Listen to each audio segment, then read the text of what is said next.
Alright guys, so I'm at one of the restaurants doing renovations. You know, the whole thing. The problem is I have this fucking commercials building.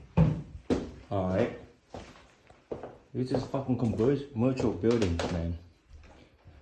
It's fucking bullshit, dude. Look at this panel. None of them are fucking label.